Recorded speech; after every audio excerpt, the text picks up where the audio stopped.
الأمور محدثاتها وكل بدعة ضلالة وكل ضلالة في النار. اللهم إني أعوذ بك أن أضل أو أضل أو أعتز أو أذل أو أظلم أو أظلم أو أجهل أو يجهل علي.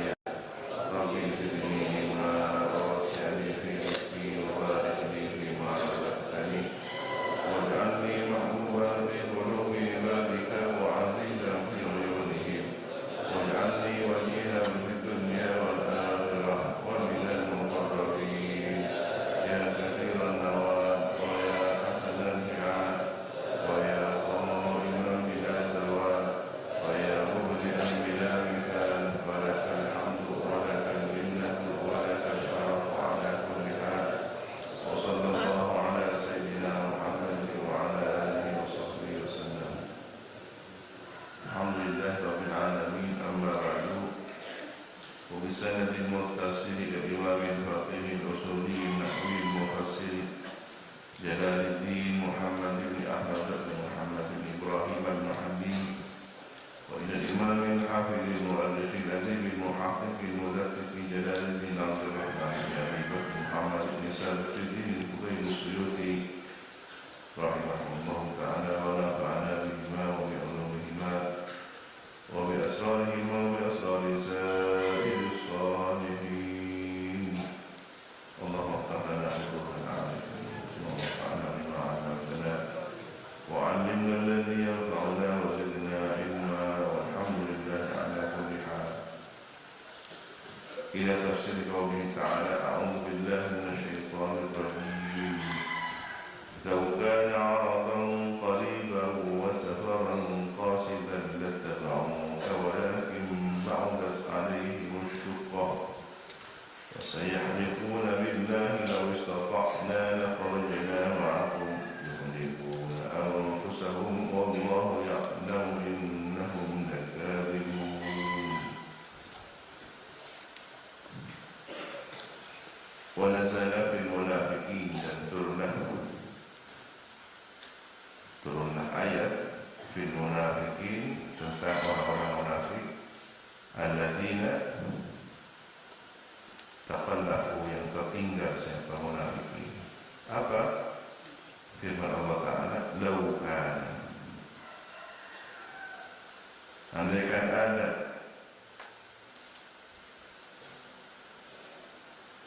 ma da'awtuhu ilaihi aradan,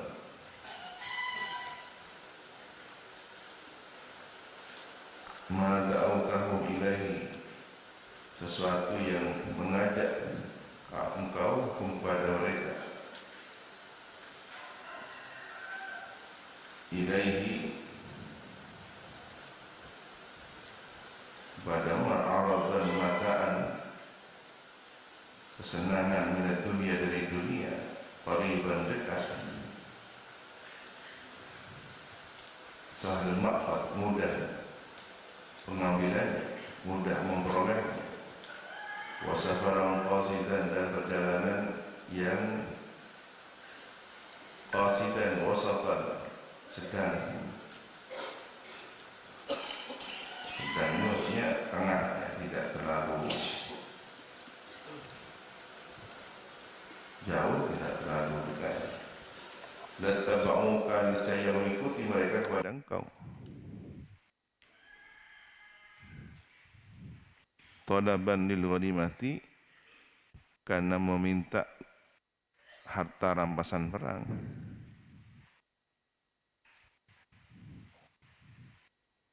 Ini kan jarak tempuhnya jauh, tempuhnya perjalanan yang cukup melelahkan.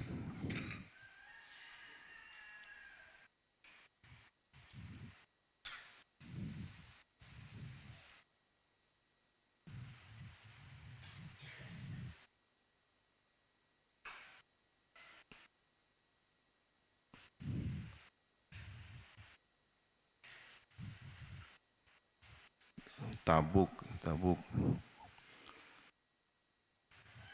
perbatasan antara Madinah dengan Dimashq, daerah Syam.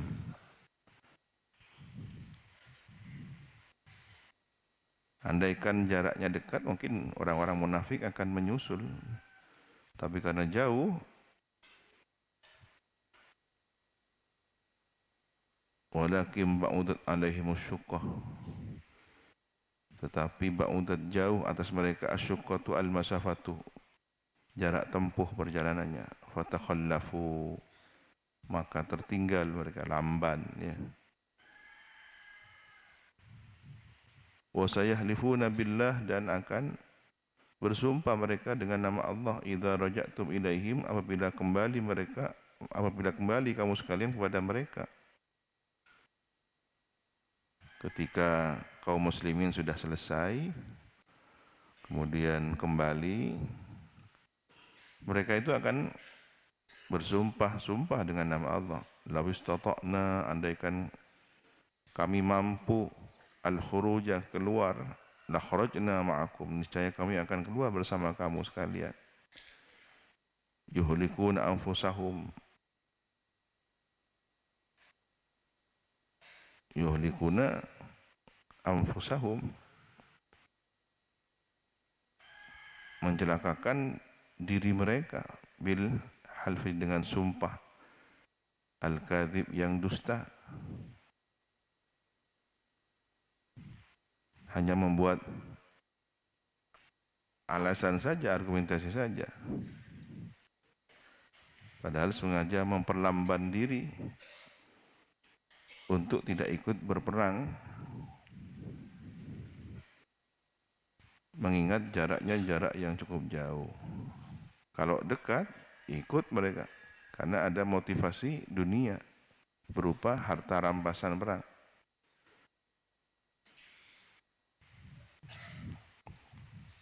Jadi ada orang berperang itu seakan terlihat berkorban jiwa raga, tapi sebenarnya dia ingin mencari-cari kesempatan berperang untuk urusan dunia.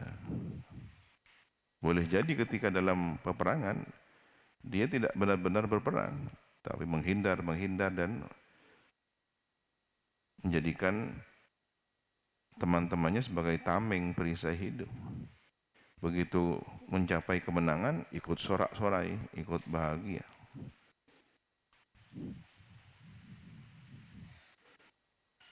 Ini karakter orang-orang munafik. Tidak ikut berjuang, tapi ketika menang, ikut menikmati kemenangannya. Wallahu ya'lamu innahum lakadzibun, dan adapun Allah ya'lamu, maha mengetahui siapa Allah, innahum, sesungguhnya mereka, lakadzibun, niscaya mereka adalah orang-orang yang dusta, fi qaulihim, dalam ucapan mereka, dzalika, terhadap hal tersebut. Mana? Bersumpah dengan nama Allah, yang mengatakan law istata'na la kharajna ma'akum, kalau kami mampu, kami akan keluar bersama kamu sekalian.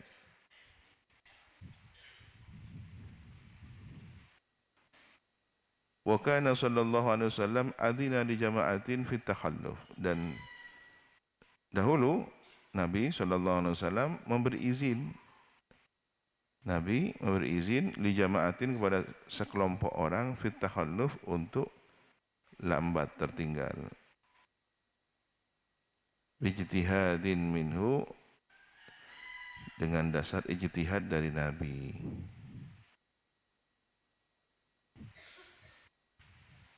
Fanazala aitaban lahu, maka turunlah ayat ini sebagai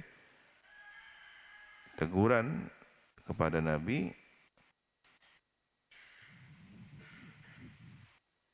Wa quddimal afu tatminan liqalbihi, dan didahulukan kata al-afu, pemberian maaf, sebagai tatminan, sebagai penenang kepada hati Nabi.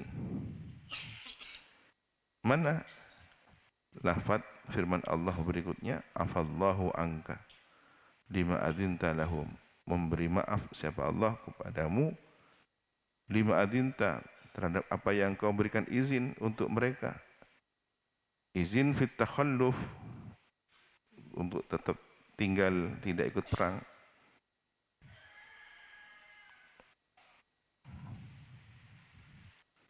Wa halla taraktahum, mengapa tidakkah engkau tinggalkan saja mereka itu, hatta yatabayyana lakal ladzina shadaku, sehingga menjadi jelas bagimu siapa orang-orang yang jujur, yang sungguh-sungguh, fil udhr, dalam permintaan udhur. Udhur alasan tidak bisa ikut perang. Wa ta'lamal kadhibin, dan mengetahui engkau kepada orang-orang yang dusta, fihi, dalam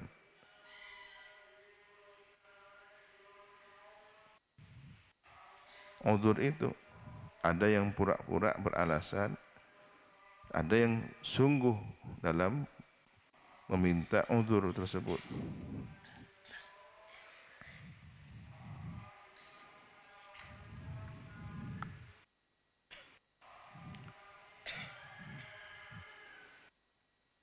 Orang-orang pilihan istimewa para nabi dan rasul ini, minal muqarrabin,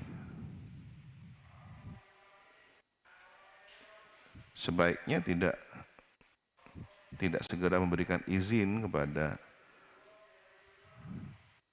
orang awam dari umatnya atau orang-orang yang masih pada level munafik. Bahkan sebaiknya menunggu dulu izin khusus, ada isyarah dari Rabbul Alamin,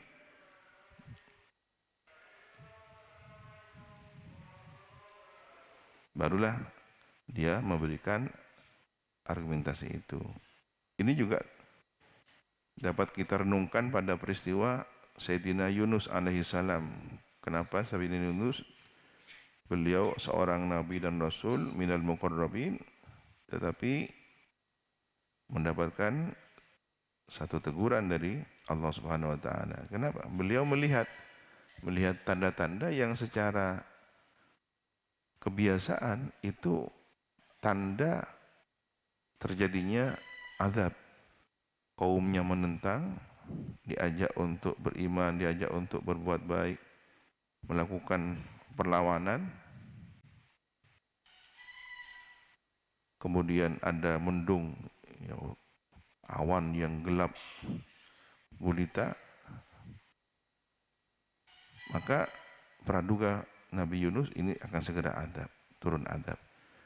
Maka biasanya sejarah telah mencatat kalau turun azab, ya orang-orang beriman harus keluar, menghindar. Nabi Yunus pergi meninggalkan kaumnya. Ternyata itu kan inisiatif ijtihad Nabi Yunus. Belum ada perintah dari Allah. Ketika kaumnya ini melihat Nabi Yunus meninggalkan mereka bersama dengan hidayah taufik Allah tersadar. Jangan-jangan ini benar-benar azab. Ayo segera kita taubat. Maka bertaubatlah kaumnya. Diurungkanlah azab itu. Nah, Nabi Yunus pun mendapat satu konsekuensi, pelajaran berharga. Saat mengarungi samudra atau lautan, ternyata ada kendala. Bahtera yang ditumpangi tidak bisa berjalan. Berulang kali tidak bisa. Akhirnya ada orang yang ahli isyarah. Ini nih tidak bisa di sini karena di dalam bahtera ini ada penumpang yang lari dari tanggung jawabnya. Siapa? Tidak ada yang mengaku. Lalu diundi. Semua penumpang diundi dan setiap kali undian selalu yang kena bagian itu Nabi Yunus. Orang-orang tidak percaya, tidak mungkin ini orang baik ini. Kita undi lagi. Jatuhnya tetap undian itu kena ke Nabi Yunus. Pada akhirnya kemudian Nabi Yunus melompat ke lautan. Itu yang kemudian beliau ditelan oleh ikan besar dan berada di dalam perutnya. Sebaiknya para al-muqarrabin ketika dalam situasi tertentu tidak bergerak, tidak memutuskan suatu sikap kecuali setelah mendapatkan isyarah, petunjuk dari Allah Subhanahu wa taala. Orang-orang arifin billah orang-orang yang berjuang berdakwah di jalan Allah.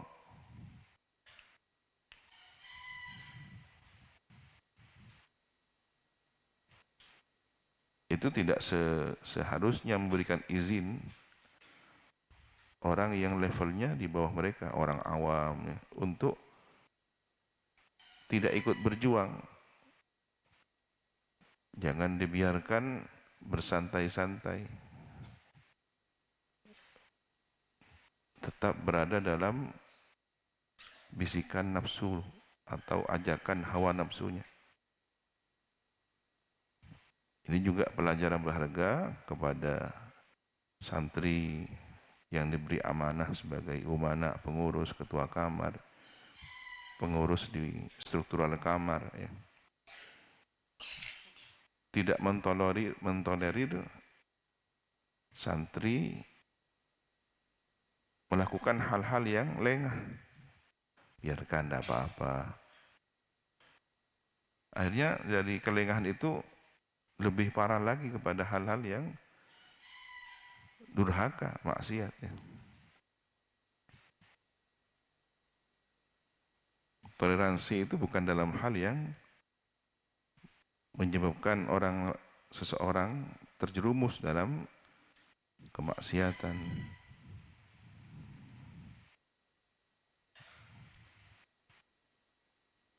Ketika ada temannya tidak wiritan, jangan dibiarkan. Udah apa-apa, mungkin capek. Padahal waktunya wiritan bersama. Dalam satu jamaah, ya, setelah saya sholat, teman di sampingnya main-main, nggak khusyuk apa, nggak konsentrasi. Nasihati, kasih isyarah. Dalam majelis ilmu pengajian, semua sedang mengaji, malah satu orang main-main pen, nulis-nulis apa. Ingatkan. Jangan membiarkan seperti itu. Orang yang levelnya sudah semangat, level yang lebih baik lagi, seperti levelnya peristiwa tadi itu, orang-orang arifin billah, para pejuang yang berdakwah di jalan Allah, kaum muqarrabin, ya harus membimbing, mengajak al-awam, masyarakat yang masih awam itu terus bersemangat lebih baik lagi.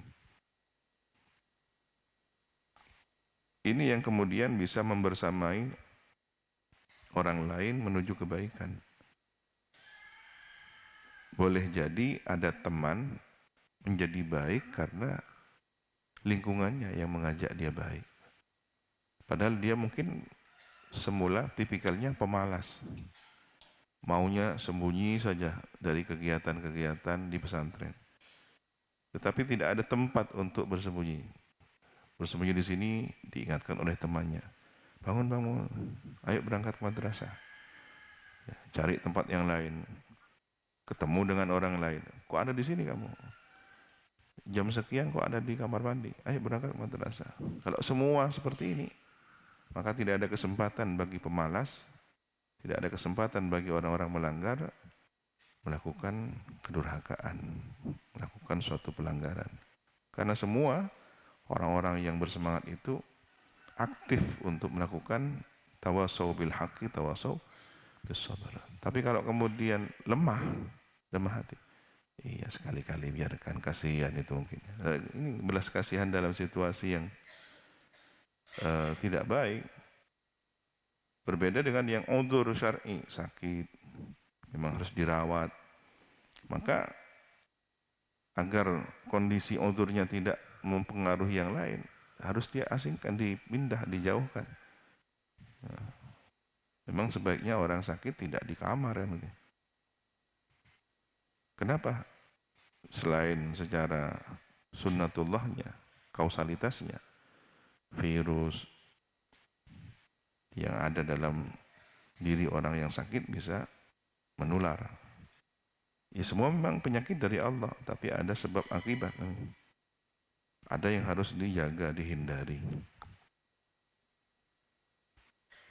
La yasta'dhinuka alladhina yu'minuna billahi wal yawmil akhir. Shadaqallahu al-'azim. Wallahu subhanahu wa ta'ala.